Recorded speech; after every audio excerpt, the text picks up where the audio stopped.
Hello everyone, I'm going to talk about ParsFEVER, a dataset for Farsi fact extraction and verification.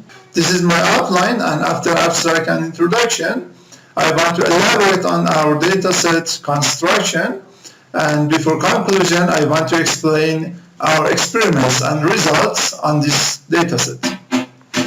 Thanks to developing technology, there are overwhelming number of social media, and as a result, we witness more and more fake news and rumors day in, day out.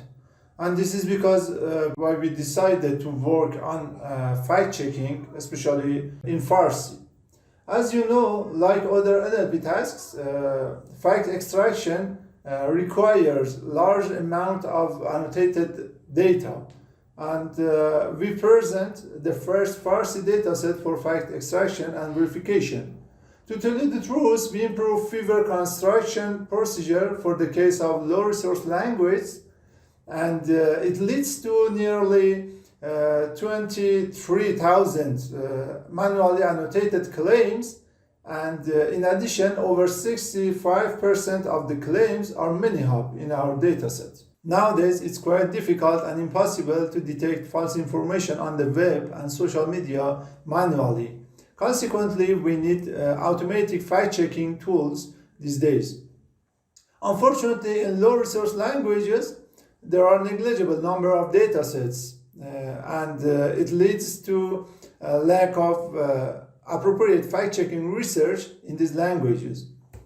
In our dataset, annotators generated about 23,000 claims by using 358 articles from Farsi Wikipedia.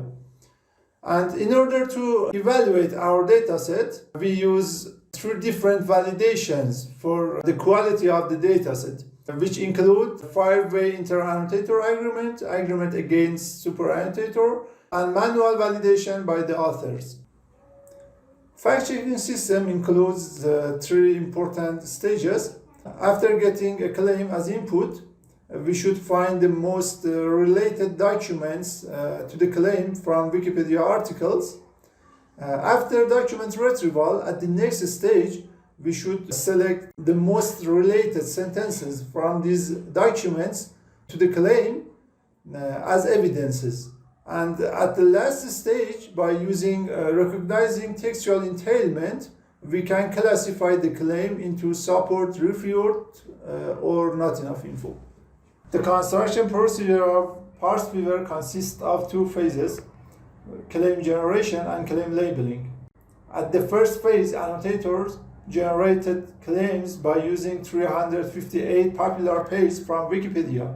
In FEVER, authors randomly select a sentence from introductory section of Wikipedia article and give the selected sentence to the annotators in order to generate some true claims.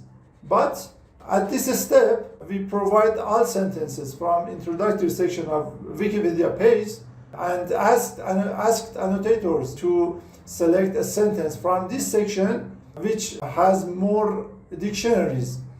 This is because by using dictionary, they can generate more complex and many-hop claims. This is the most important difference between ParsFEVER and FEVER. It leads to more complex datasets.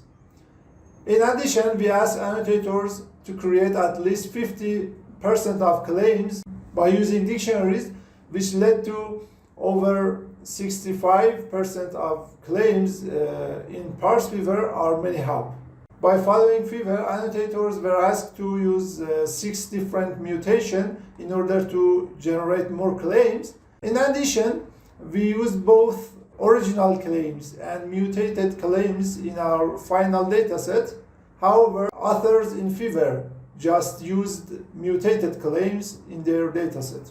When it comes to claim labeling, we ask annotators to label each claim and provide appropriate evidences for their verdict. This is an example of our dataset which needs more than one article to classify as support. And finally, we splitted our dataset into train set, dev set, and test set, and totally ParsFEVER includes 23,000 claims. As I mentioned before, by following FEVER, our pipeline includes 3 important steps. document retrieval, sentence retrieval, and recognizing textual entailment.